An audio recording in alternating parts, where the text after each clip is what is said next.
diamond-covered Rolls Royces, $33 million Ferraris, and from there, it only gets crazier. These are the most expensive cars of soccer players. Absolutely outstanding! And you can't bring up spending millions without mentioning my boy Aubameyang. Not only were his cars expensive, they were controversial too. See, in his 14 years of pro football, he's racked up over $80 million. And I swear this man spent every cent on his whips. Dude's literally got solid gold Lamborghinis, an R8, Range Rover, and a Porsche. But nothing compares to his $2 million masterpiece. You see the drippy, I'm fitted up. Hop in my car and the giddy up. Secure the bag, yeah, I get the bus. Pick it up, pick it up, pick it up. You see the drippy, I'm fitted up. Hop in my car and the giddy up. Secure the bag, yeah, I get the bus. Pick it up, pick it up, pick it up. Dude's looking like he's living GTA in real life. This LaFerrari comes with a V12 engine, has a top speed of 220 miles per hour, and can go 0 to 124 faster than you can watch a TikTok. Now, personally, I thought the paint job was pretty crispy, but his fans, they were pissed. It's pretty known in the car community to keep a LaFerrari the traditional red. So when Aubameyang took to Instagram and posted his pearlescent chrome, got his ass roasted. People were saying things like, I didn't think ruining a LaFerrari was possible, and that it looked like a little kid picked his paint job. But Aubameyang responded exactly how you'd expect, saying, Hate me or love me, we don't give a fuck. And he made sure to surprise his haters with something special. He got his $300,000 Lamborghini Huracan wrapped the exact same way. Then he let all the trolls know that to live like him, they'd need a cheat code. Now with a garage filled up like this, I didn't think you could top it. But then I found out, Neymar, he has cars that literally nobody else in the entire world can buy. Yeah, see, he makes around $100 million every single year. And there's nothing he loves blowing a bag on more than his car collection. But what's crazy is, Neymar's so known for his whips, he can't even drive down the street without a crowd running after him. Just look at this. People are literally about to get ran over just to take a picture of him. Ridiculous. So, you'd think Neymar would cop a car that would blend in, or just Uber everywhere, right? Well, back in 2019, right after he signed a $200 million deal, he decided Audis, Ferraris, Bugattis, they just weren't flashy or expensive enough. He wanted something that nobody could buy. And that's when he found a $4.5 million supercar he couldn't live without. Yeah, they just wanna see me in the grave. Come out the law in the rave. Oh no, I can't wait. You can read what you saw in the day. I was down, I'm up. This thing looks like a damn spaceship. This Lamborghini Veneno has a V12 engine, can go 221 miles per hour, and there's only 5 of these in the entire world. So yeah, I mean, I'm sure he won't get recognized driving this down the street. But you wanna know what's crazier than that? It's not even the fastest car he owns. Later that year, Neymar decided it was necessary to spend a few more million, because $4 million on a single car, it didn't dent his bank account enough, so he had to level up. I'm about to make him disappear. I don't wanna see no tears. This is only the beginning. Losing is my only fear. Season time away from my peers. Are you seeing this? Thing looks like it might transform and fly away. His Lycan Hypersport came with a twin-turbo F6 engine, 780 horsepower, and can go 245 miles per hour. I'd like to see a cop try and pull this thing over. There's a reason they put his car in Fast and Furious. Now, $8 million on 2 cars? Things don't get crazier than that, right? Well, Lionel Messi's cars cost him $50 million, and one of his cars is literally illegal. See, Messi's been known for his Audis and Maseratis, but in 2015, after he won the Ballon d'Or, he decided to spend $2 million to celebrate. And with that, he bought one of the rarest cars in the entire world.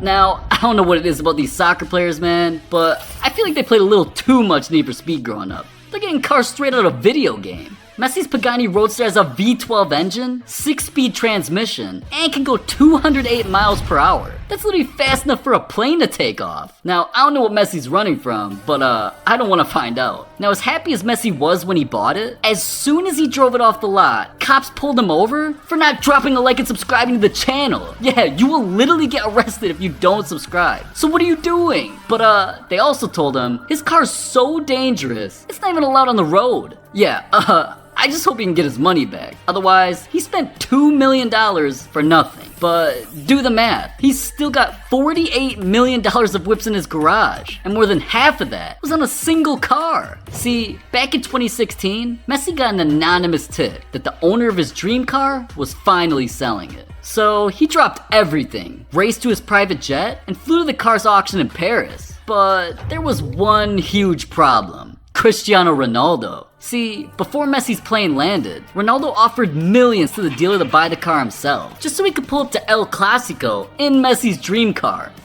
I guess the rivalry on the field just wasn't enough. But the auction house knew Messi was on his way and wanted to give him a shot at making a better offer.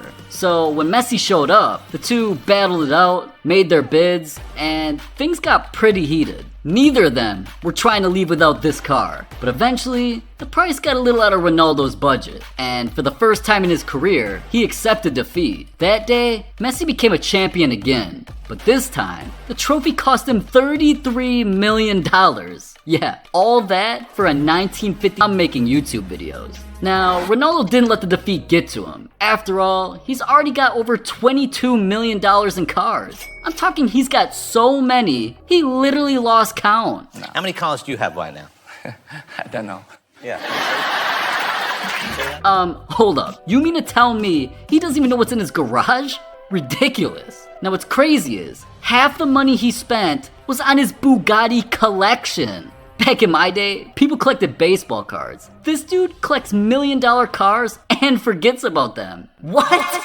See, in 2016, he spent $2 million to go 253 miles an hour in his all-black Bugatti Veyron. And just a year later, he spent another $3 million on a silver and black Bugatti Chiron. This time, with customized CR7 headrests on the seats, his logo on the left-hand side, and Ronaldo got so much attention for buying this, the company wanted him to become the face of their brand. Now, with Ronaldo already copping 2 Bugattis, is it really a surprise that in 2020, when Bugatti released their rarest car yet, Ronaldo was first in line? Yeah, he decided there was no way he could live with himself if he didn't spend $12 million on this. Took the white Lazaroti that speak at the spice, the color Murray, that's me. My advice off the order I seen. Christ alone, he don't promise you. Don't say that. You know that man don't pay that. Trying to stunt in your rentals. I too wanna cry at him.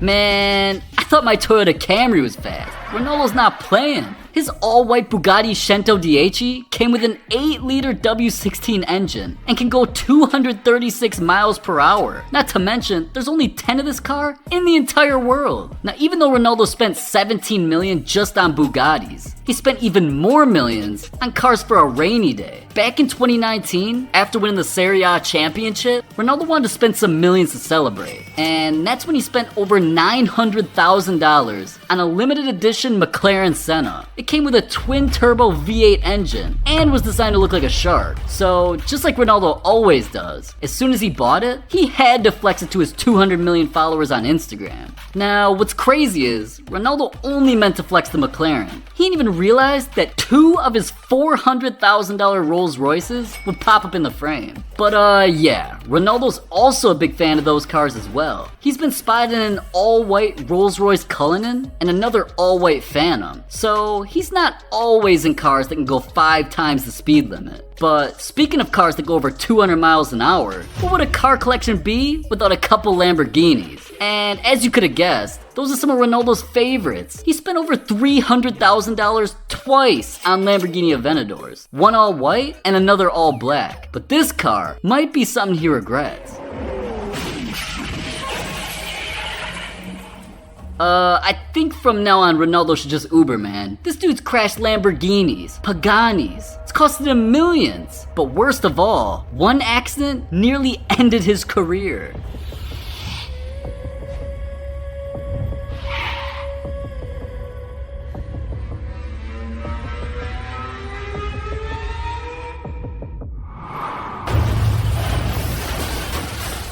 Damn, I'm just glad Ronaldo turned out okay, because this could have been a way more devastating situation. And we all can learn something from this. It's that if an almost billionaire's life can nearly be taken in a split second, no amount of money or fame makes anybody invincible. And it proves that none of us should be speeding either. And if we all come together and just be a little more aware, it can truly make the world a safer place. And there's also one soccer player who not only learned from Ronaldo's mistakes, but from his own as well. See, David Beckham was an all-time great player. So it's no surprise he had a garage filled with Ferraris, Lambos, Porsches, and McLarens. But because of a speeding incident in 2018, Beckham vowed to not only change his ways, but to change the world. See, Beckham was caught whipping a Bentley 59-40, which doesn't seem like that big of a deal. But this wasn't his first incident. So when police officers caught him this time, they didn't take the situation lightly. I mean, they literally wanted to take away his license for good. But Beckham's lawyer, Nick Freeman, wasn't gonna let that happen under one condition. He wanted Beckham to give up his fast and furious ways and hire a personal driver. Now, Beckham thought long and hard about this. I mean, he had a garage filled with supercars that could go 200 miles per hour. The adrenaline from going that fast was forever in his DNA. But after all, it was bigger than himself. He didn't have much of a choice. He was honestly risking more than his own life out there. And what type of role model would he be if he didn't learn from this mistake? So he looked at this and honestly, he took it as a blessing. I mean, everybody just wanted to see him become a better person, and he realized that. So Beckham looked at this as an opportunity to inspire each and every one of his fans. And he agreed to his lawyer's terms, hired a personal chauffeur, and nowadays, whenever you see that Rolls Royce or Bentley pulling up in his Beverly Hills neighborhood, he's in the back seat. But at least he's alive and can continue inspiring the world. See, it's not all about the cars. It's about what you do with them. And every car in his garage should inspire you to become the best version of your own self.